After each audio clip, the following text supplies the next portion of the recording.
Hello good morning students. बेटा अपने last video में एक्सरसाइज जो 1.1 है उसका क्वेश्चन नंबर 1 किया था। 1 में उसके 10 पार्ट थे।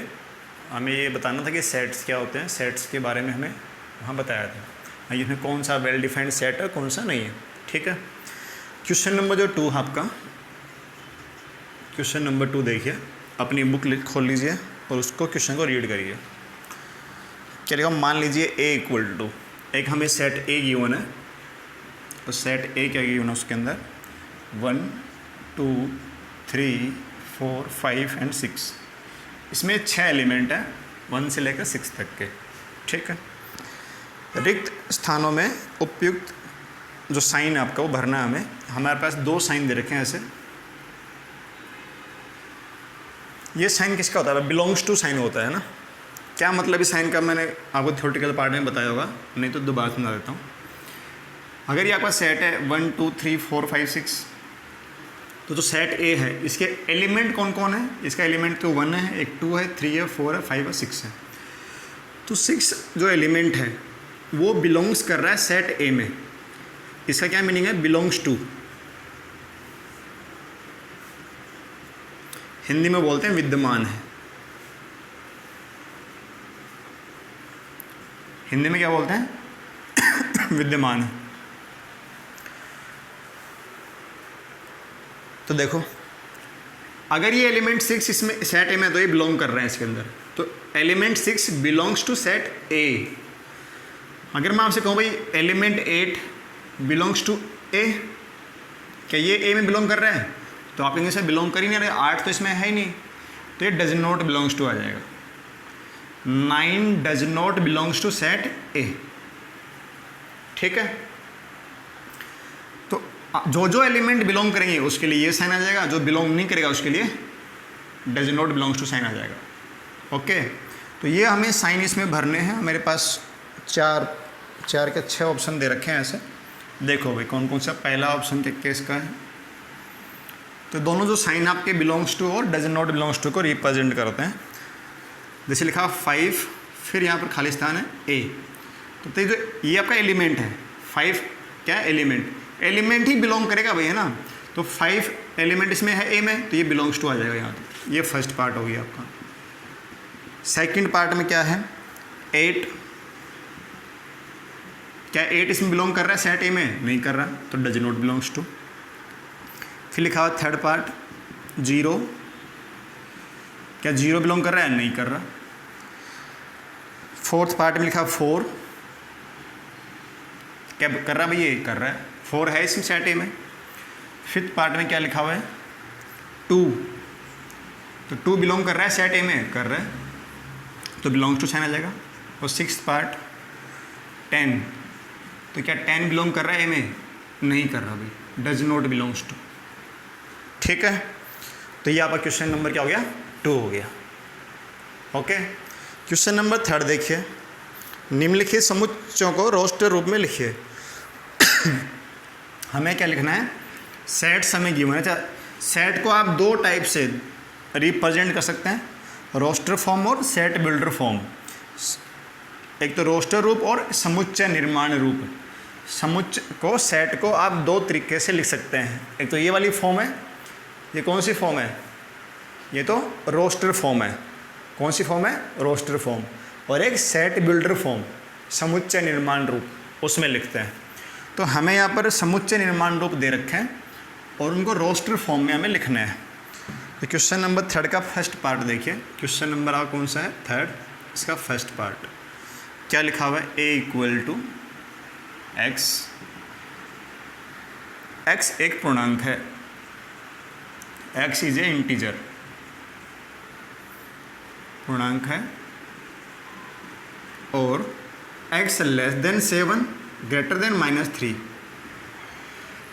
-3 से देखो, ये आपकी नंबर लाइन है, ये क्या आपकी संख्या रेखा, यहाँ 0 है, यहाँ क्या बेटा 1 मान लिया मैंने, यहाँ 2 3 4 5 6 और 7, इधर बेटा -1 -2 -3 -4 ऐसे -5, आगे भी ऐसे ना चलता जाएगा। ये नंबर लाइन है, और नंबर लाइन पे जो आपके ये इंटीजर्स हैं 1 2 3, जैसे 1.5 कहाँ होगा, इसके बीच में होगा, है ना, ऐसे नंबर लाइन पे।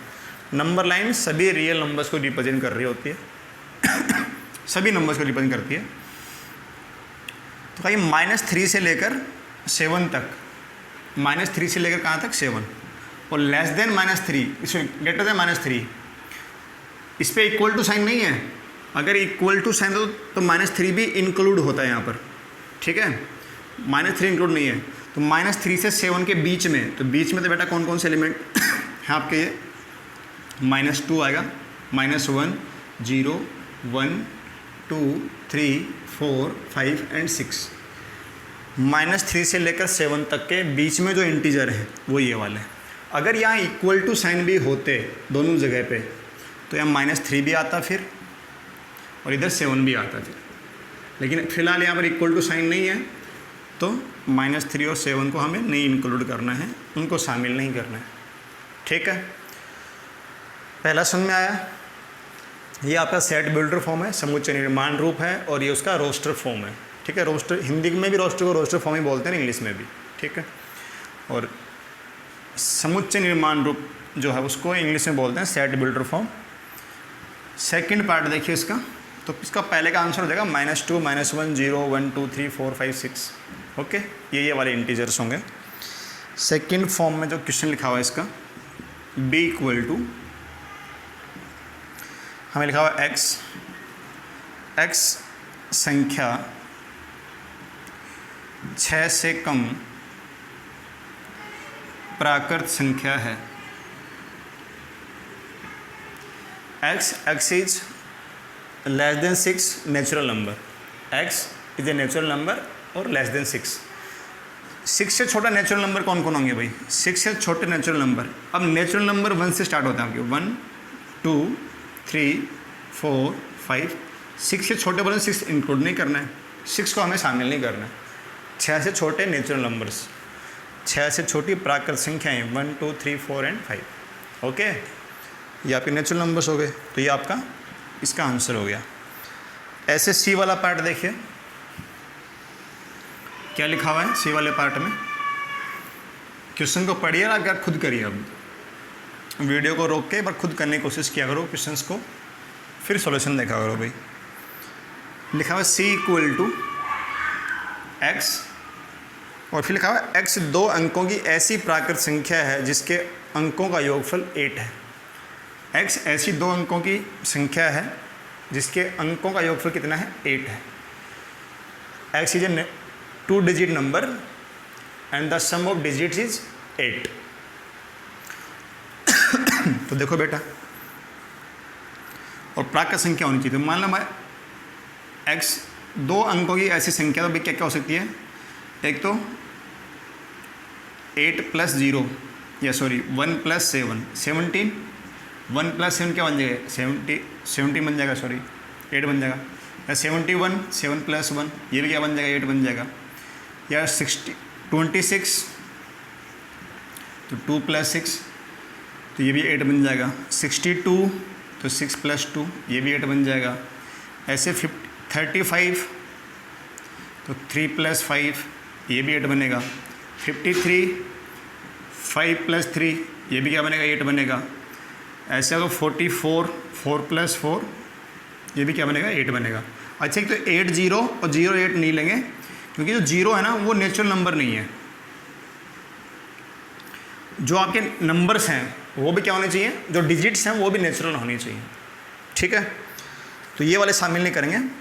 तो ये नंबर हो गए, कौन कौन से हो गए सी के अंदर, 17, 71, 26, 62, 35, 53 एंड 44, ठीक है।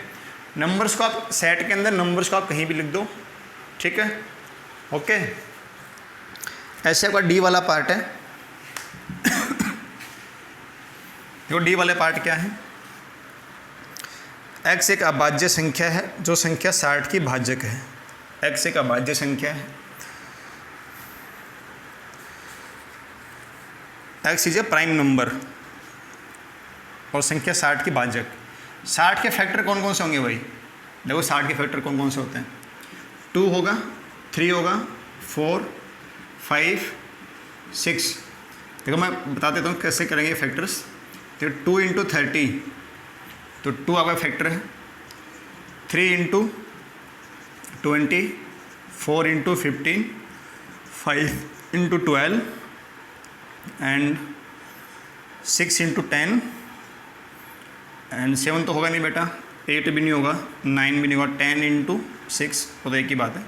तो इनमें से कौन से जो आपके प्राइम नंबर है, प्राइम नंबर कौन कौन से? 2 भी प्राइम नंबर है, 3 भी प्राइम नंबर है, 4 भी है, 4 नहीं है प्राइम नंबर, और कौन है? 5। तो 2, 3 और 5 यही आपके प्राइम नंबर्स हैं, ये हमें बताना है बस। x एक अभाज्य संख्या जो 60 की भाजक है, 60 के फैक्टर और प्राइम नंबर कौन कौन से? 2, 3 एंड 5। ओके, तो चलिए बेटा अगला क्वेश्चन देखो, 5th पार्ट, ट्रिग्नोमेट्री सबके क्वेश्चन का समुच्चय। ट्रिग्नोमेट्री है तो ऐसे लिखना है TRI,